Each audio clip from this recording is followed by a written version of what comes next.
بھی اب کہتا ہے کہ جو کورونا کا جس طرح ہم نے اس کا سامنا کیا، اتنے بڑے چیلنج کا، ایک وبا جو ایک صدی میں ایک دفعہ آتی ہے، اس کا جس طرح ہم نے چیلنج کیا، وہ تعریف کرتے ہیں اس کی کہ جس طرح ہم نے ملک کو ایک کرائسس سے نکالا۔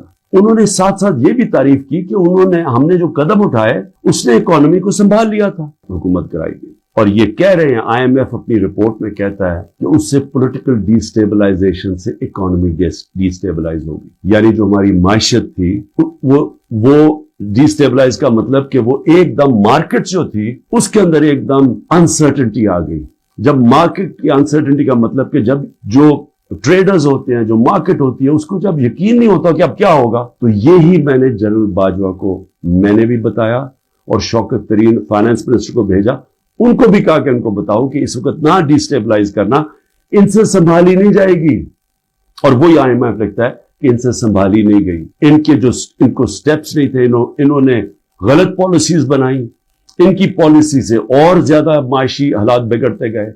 اور وہی آئی ایم ایف لکھتا ہے کہ پاکستان کے لیے پچھلے 14 مہینے بڑے تکلیف دہ گزرے۔ کیا کوئی ایسی انکوائری ہوگی اس ملک میں کہ یہ سائفر کا جو ایک سائفر کے ارد گرد جو سازش تھی، پتہ تو چلے، مجھے تو پتہ ہے کون اس میں تھے، لیکن انڈیپینڈنٹ انکوائری ہونی چاہیے، اور اس انکوائری میں پتہ چلے کہ کون کون کردار تھے جنہوں نے اس قوم کے اوپر اتنا بڑا عذاب لے کے آئے ہیں، اور اب مزید آگے اس عذاب سے نکلنے کے لیے اور کتنی تکلیف اٹھانی پڑے گی اس قوم کو۔ اور اس کے لیے میں پھر سے کوشش تو کرتا ہوں کہ ہمارے چیف جسٹس صاحب کو اس کے اوپر سوچنا چاہیے کہ وہی ایک انکوائری کر سکتے ہیں، کیونکہ یہ حکومت تو کرنے نہیں دے گی، اور نہ ہی مجھے افسوس سے کہنا پڑتا کہ ہماری اسٹیبلشمنٹ یہ کرنے دے گی، کیونکہ اس کے اندر ملوث ہیں جو general Bajwa. I M F کہہ رہا ہے کہ جو 2018 میں یہ چھوڑ کے گئے تھے پاکستان، وہ خود کہہ رہے ہیں کہ وہ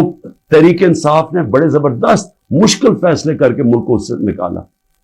تو کیا کوئی ذمہ داری اٹھائے گا اس کی کہ جب اتنی بڑی طاقت ہو جاتی ہے کسی کے پاس، تو کیا اس کو پھر ذمہ داری نہیں لینی چاہیے جبکہ وہ طاقت کا غلط استعمال کرتا ہے؟ اور یہی انکوائری میں چیزیں آنی چاہیے، کیوں کہ آگے سے ایسی غلطیاں نہ ہوں، کہ آگے سے کوئی ایک آدمی خود ہی فیصلہ بند کمرے میں فیصلے کر کے ملک کو اس طرح مشکلات میں نہ ڈالے۔ جب سپریم کورٹ کہتا ہے کہ پارٹی کے چیئرمین عمران خان کو غیر آئینی اور غیر قانونی طور پہ اغوا کیا گیا اسلام آباد ہائی کورٹ سے، اور جس طرح اس کو مجرموں کی طرح ڈنڈے مار کے لوگوں کو، اس کے بھی اور لوگوں کو، وکیلوں کو، جس طرح اس کو پکڑ کے لے کے گیا تاکہ ساری دنیا دیکھے کہ کس طرح ایک پارٹی کے سربراہ کو کس طرح کا یعنی اس کے ساتھ رویہ تھا، تو کیا اس کا اجازت نہیں تھی کہ پرامن احتجاج اس ناانصافی کے اوپر کرے؟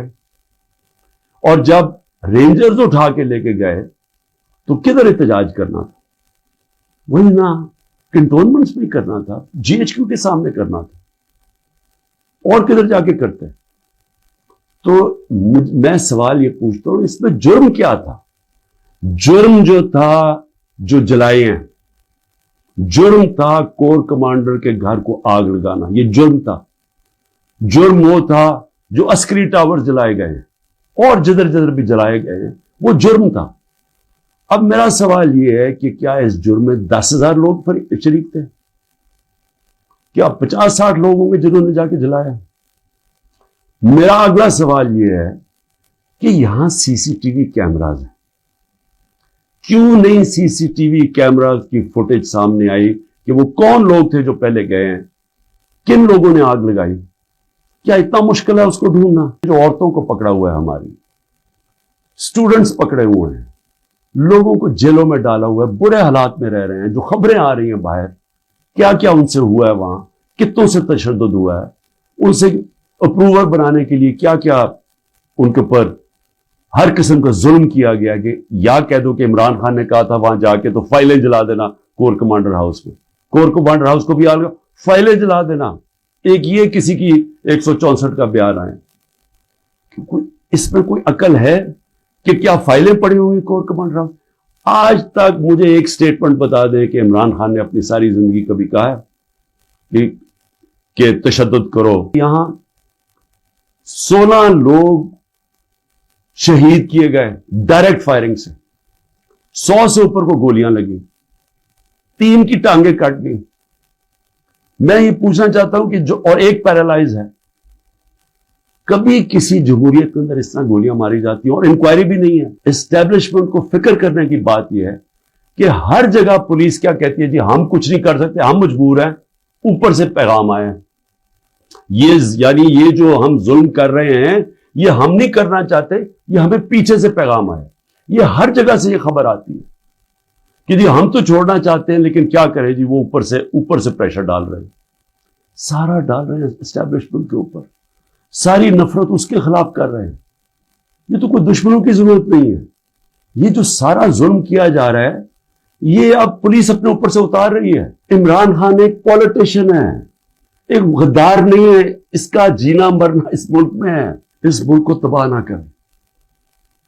جب ایک قوم میں اچھے برے کی تمیز ختم ہوتی ہے قوم تباہ ہو جاتی ہے. پہلے اخلاقی طور پہ مرتی ہے قوم, پھر معاشی طور پہ مرتی ہے.